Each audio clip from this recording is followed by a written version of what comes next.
Paul George is bored. He says, playing with the 76ers right now. I'm Trevor Lane. This is the Basketball Bulletin. What does this mean for the 76ers moving forward? And is it a bad sign when one of your team's leaders says he's bored when he has to play a certain position? Joining me is Donnie Freeman. Donnie, it's not been a great season in Philadelphia. They just lost last night to the New Orleans Pelicans, who are probably having a worse season than the 76ers. Not going well right now in Philly, and now you've got Paul George saying he's a bit bored when he has to go play the center position. Yeah, I mean, like anything else, in or out of context, we'll talk about that a little bit later. But it's not. I don't know if anybody else has any worse like sound bites. I saw Raj Chapalu put that out there, and I agree. I don't know if anybody else has any worse sound bites than PG. Always, constantly, out of context or in context, it doesn't matter. He always has something crazy like this to say. So that being said, hey, if he's not enjoying himself, he's bored, maybe that's not the right situation for him to be in. You think maybe he should just, give back all the money that he's made so far this year? I mean, sure. I mean, I think he's at this point, I think he may be stealing money. I don't know. Well, here's what PG actually had to say. That position. Yeah, I mean, it's different. I'm used to scrapping and running around and chasing and fighting through screens. And, to be honest, I'm bored, playing and, on a 5, just don't do enough for me. But, I think being mindful of, my ability to clog the middle and kind of help and cut off passing lanes and driving lanes and kind of battle with the bigs, is what Nick sees in that style. But again, I enjoy chasing the little guys and, matching up against, wing defender or wing offensive player.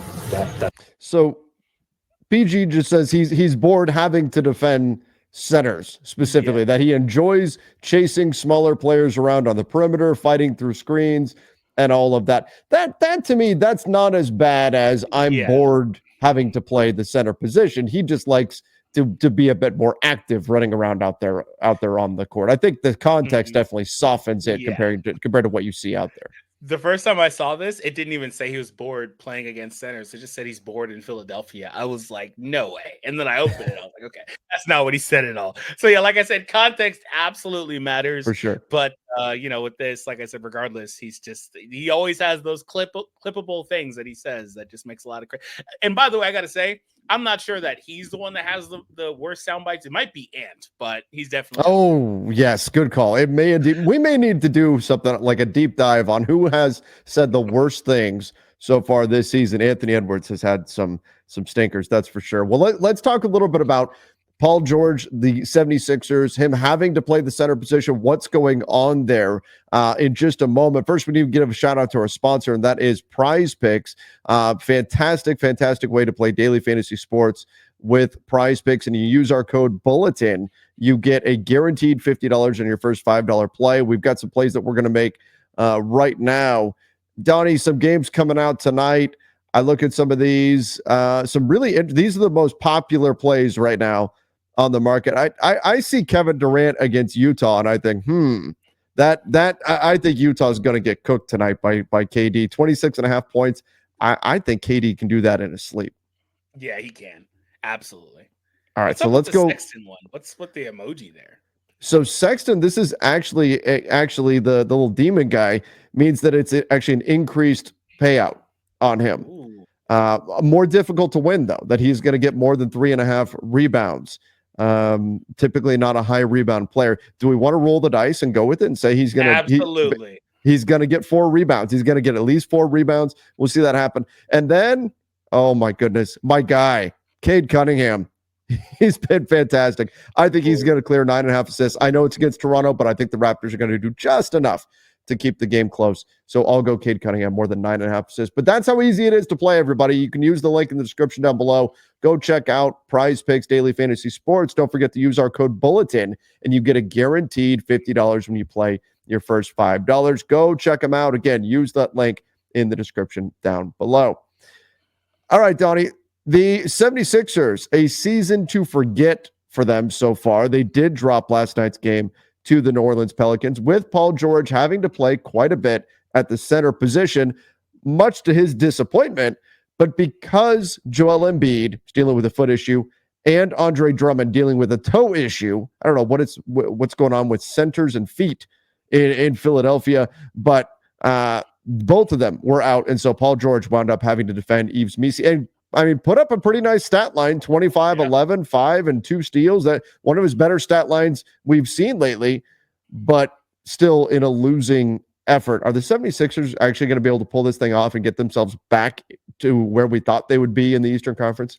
Oh, where we thought? Absolutely not. They're not going to. No, they're not going to get back there, because going into the season, they should have been a top 3 or 4 seed at worst. Like, you knew going into the season that they were probably going to load manage their guys. Obviously, they were going to try to take it slow. Embiid had the thing where he said he's not going to play back-to-backs probably for the rest of his career, which also was a terrible bite. You knew they were going to kind of take their time with it. But being where they are now, 15 and 21, I just don't see it happening personally. But that being said, I mean, they're not crazy far behind the 4 or 5 areas. So I guess you could maybe say they'd end up in that area if they really go on a run here. But I mean, 5 games back with 40 some odd games to go. That's not impossible to do. No. It's not impossible to do. They just are going to need good health. I thought that it was a little bit more separation there. But yeah, I don't know that they can get where we thought, which is, towards the top. The Eastern Conference has been kind of weird because we've had surprises in a negative way, with the Sixers starting slow, the Bucks starting slow, the Cavs in a positive way being all the way at the top. If you would have told me they would have been that much better than the rest of the conference, I would have thought you were lying. Like, that is right. A 6.5 point gap between the Cavs and the Celtics. Oh my God. I can see it now, especially with the way they started the season on that crazy win streak, all that. I can see it now, but going into the season, I would have thought they would have been a top 5 seed for sure, but gapping the entire conference that bad. So it's been kind of crazy to see, but I do think that, they're going to try to make a push, the Sixers, as they should. And I think they'll be back. If I had to make a guess where they end, though, I'd say play-in range. I think that's probably safe. Do you think they're a first round out then? Because a play-in team would mean they're getting Cleveland or Boston round 1 if they make it through. Yeah, I don't think they can beat either team as currently. Yeah, I can't see it. Man, what a disappointing season it's been in Philadelphia, marred by injuries. And yet there is a little bit of hope in that when you go and you look at just with Joel Embiid, Tyrese Maxey, Paul George, when all 3 of them are on the floor together, you look at cleaning the glass, they're a plus 5.4 per 100 possessions. They're winning when they have their 3 stars on the floor, not by a ton, and they haven't played nearly enough. Only 404 possessions played by those 3 players due to all these injuries. But you look, defensively, they've actually been great. They ranked in the 98th percentile defensively when they have all 3 of those guys out there, the 75th percentile offensively. Like, they're a really good team. The problem is we just haven't gotten to see them nearly enough with those 3 out there. Yeah, and I think that's positive in the sense that ideally, if they get healthy and can stay healthy at any point, which probably is a tall task for this team, but if they can get and stay healthy at any point, then it shouldn't be that hard for them to go on said run and really make a push later. So that's a good thing. Like, this is what you want to see, as opposed to, sorry, I'm going to take a shot, but as opposed to Phoenix, where you look at their 3 best players, 3 biggest contracts, all that, they don't work together. Like, these 3 are fine together if they're out there. Yeah, and that's a great point, because I think it's because you've got a guard, a wing, and a big, and all 3 of them can do some things. Now, Paul George isn't the defender that he once was, but all 3 of them can do, even though all 3 do put the ball in the basket, they can give you some other stuff too. Right, less redundant than the guys in Phoenix for sure. But the bottom line is they're just not playing together enough. They haven't logged enough possessions together, and I think that kind of lack of chemistry that's going to stem from that can certainly be exposed come playoff time. And so that's something that you have to be concerned about. You go look at like right now I'm pulling the Cavs, and even if I go to 4 players for the Cavs and I look at Donovan Mitchell, Darius Garland, Evan Mobley, Jarrett Allen, even when I go to 4 players on the court, they've doubled the amount of possessions that the big 3 in Philly have played. Like, that's significant. That's a lot. That's a lot more reps that these guys are getting. And they played together last year. I think that's going to be a significant disadvantage when they get into the playoffs, that there's just not going to be enough familiarity with their big three. And the path to winning, I think, is very, very slim right now for the 76ers. Yeah, I don't know. Like we just said a moment ago, I don't know that they can make it out of the first round. I think with that being the case, with Boston and Cleveland being right there, they've got to absolutely make it into the playoffs proper and can't be a play-in team.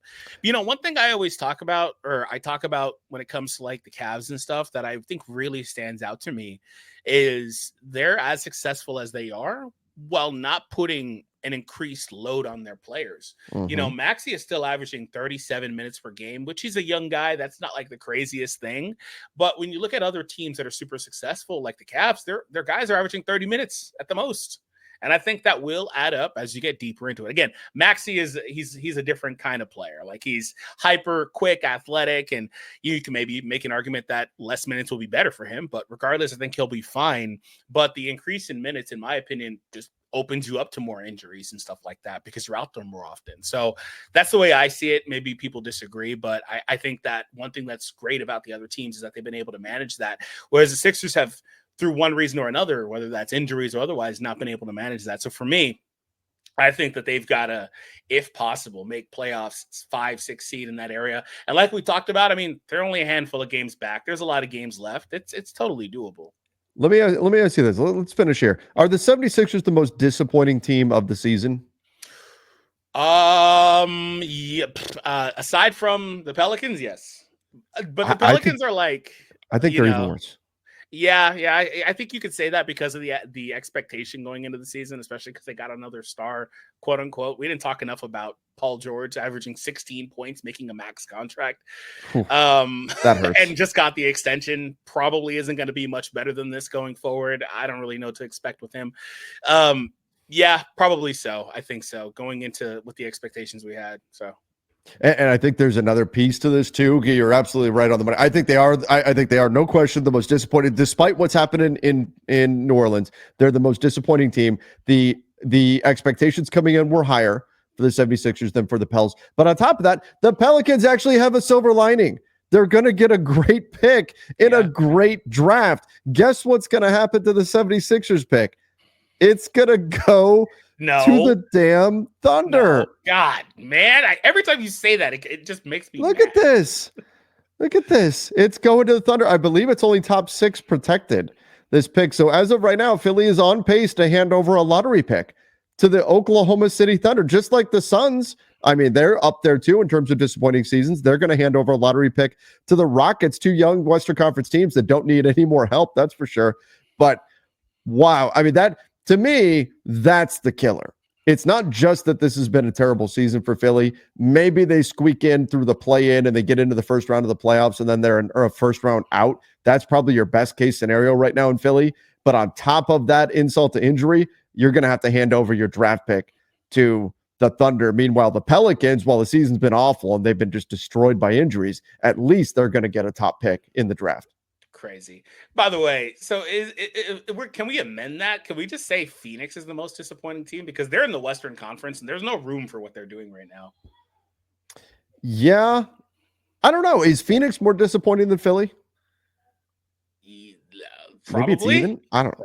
Well, you know what? Maybe breaks the tie is that Phoenix's big three is a net negative right now, whereas Philly's big three is not when they're on the floor together. Yeah, I think maybe you could amend it and actually say them. I don't know. I don't know. I think maybe the expectation, like I said, really is what trumps it all. Because I really did think they were going to come in and be a top 3 seed. You got Embiid there. Obviously, he's a monster. Maxey coming into his own. You add Paul George. You add other good pieces, quote unquote, around those guys. Martin, Oubre, all these guys. And you were able to retain some of the other guys. You had Drummond. Like, I thought they were going to be awesome. And there's still room for them to be that in the Eastern Conference for the most part. But yeah, to me, it's one of those teams for sure. Especially because they're both going to give 2 of the better young teams in the league lottery picks as currently constructed. That's insult to injury. That's insane, man. Brutal. Absolutely brutal.